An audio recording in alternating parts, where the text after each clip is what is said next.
Balitas. Miss Alexa Nice Elma Palinta. Ryan Marshall. Si Janine Alur. Sinarinya Jake. From Bachelor Science Hospitality Management. TS Ed. Major in Math. Bachelor of Arts and Communication. San Benito student. Bachelor of Science in Hospitality Management. Business Administration in Major in Marketing Management. Gusto ko pong mag-abroad para makaawit sa kahirapan ng aking mga kapatid at aking mga magulang. Magkaroon din po ng magandang buhay. Makakuha ng mas maraming good opportunities. Magtapos ng pag-aaral ng aming kapatid. Para sa magandang future ng aking pamilya. Magkaroon ng malaking kita. Ang plano ko po ay pumasok sa mga agents, maghanap ng experience dito sa Pinas, mag-take ng test the course. Mag-a-apply ako sa mga agencies para mabilis ako makakuha ng experience para makapunta sa ibang bansa. Makapagtapos ng pag-aaral para makakuha ng magandang trabaho sa abroad. Kumuha ng mas maayos na experience para po magpabilis ang ating pag-abroad.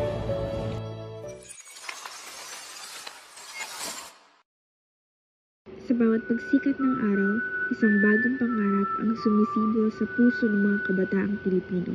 Ang pangarap na magkaroon ng mas maginhawang buhay, hindi lamang para sa sarili, kundi para na rin sa kanilang mga mahal sa buhay. At isa sa mga paraan upang matupad ang mga pangarap na ito ay ang pagkatrabaho sa ibang bansa. Maraming mga estudyanteng Pilipino ang nagpupursige sa kanilang pag-aaral upang makamit ang kanilang mga pangarap. Habang sila ay nag-aaral, hindi nila maiwasang isipin ang kanilang kinabukasan at kung paano nila mapapabuti ang kanilang buhay. At dahil sa mga impormasyong nakakalap nila mula sa mga kaibigan, kamag-anak o sa internet, naisip nilang ang pagtatrabaho sa ibang bansa ay maaaring maging isang solusyon. Pilipino ang pinipiling maging OFW dahil sa pangarap na mabigyan ng mas magandang buhay ang kanilang pamilya sa bansang kung saan mataas ang antas ng kahirapan, mababa ang sahod at limitado ang oportunidad.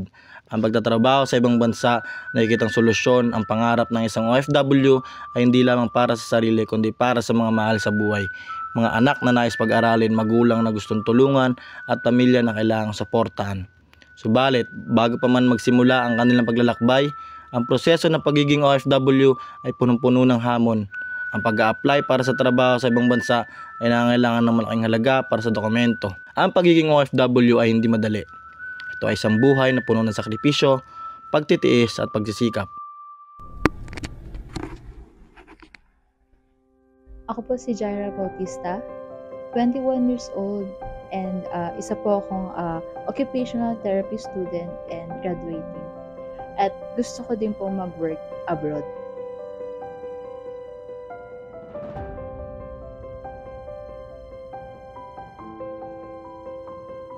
Life ko as breadwinner and only girl sa magkakapatid. So, syempre, nasa akin yung pressure na kailangan ko makapagtapos ng pag-aaral at mabigay yung mga pangangailangan nila at iba rin yung bayarin dito sa bahay kasi ayun na rin yung magiging balik ko sa magulang ko na binigay nilang tulong sa akin para makapagtapos ako ng pag-aaral. And also, malaki rin kasi yung opportunity kapag nag-work abroad. So, sa ngayon, habang nag-aaral pa ako, tumutulong ako sa gawaing bahay and at the same time may inaalagaan akong pinsan at pamangkin since ako yung nag-iisang babae sa magkakapatid at panganay pa.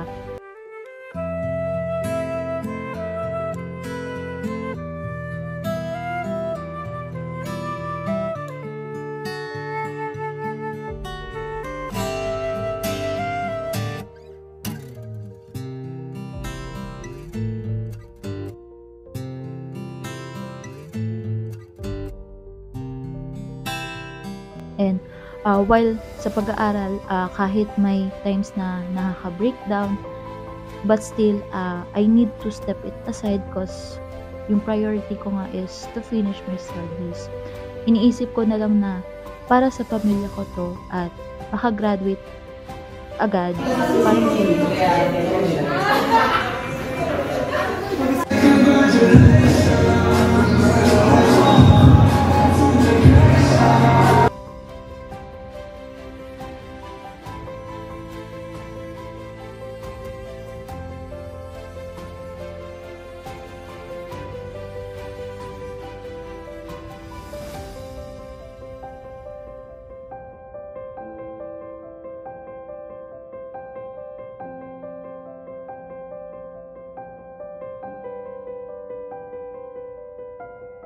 At dahil nag-aaral pa lang ako, gusto ko na matulungan sila.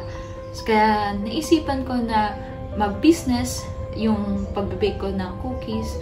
Kahit konti lang yung income na nakukuha ko, natutulungan ko pa rin sila kahit konti. No?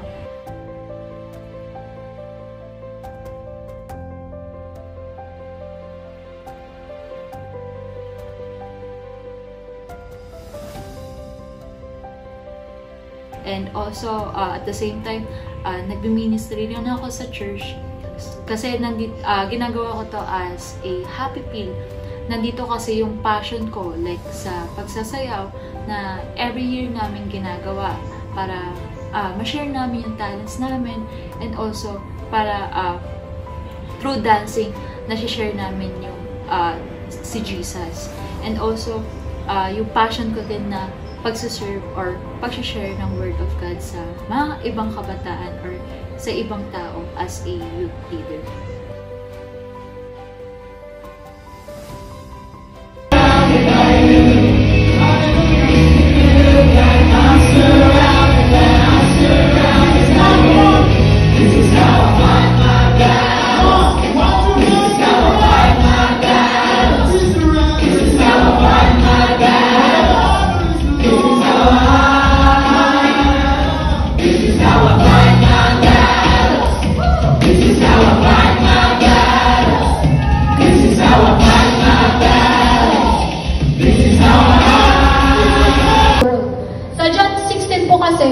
Hindi pa nangyayari yung pagpapako na sa cross, no? But through Jesus' faith, no? He is speaking out His faith, no? Dapat ganun yung gawin natin, no? Hindi pa nangyayari, but through our faith, no? Sa pananampalataya natin sa Panginoon, we should speak it out.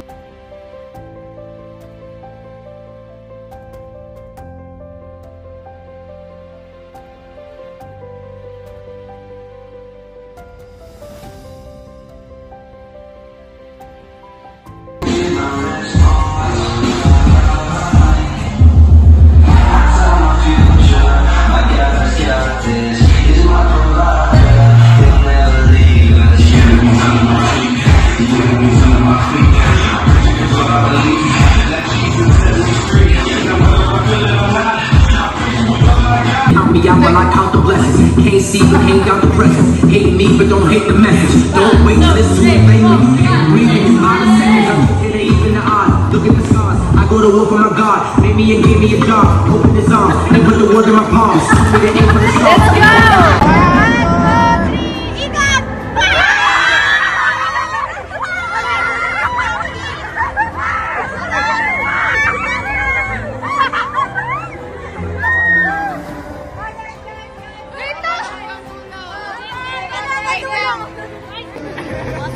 Sabay yan. 1, 2, 3, go! We dance as one, we walk as one, we represent Christ, we dance is right, GMBC!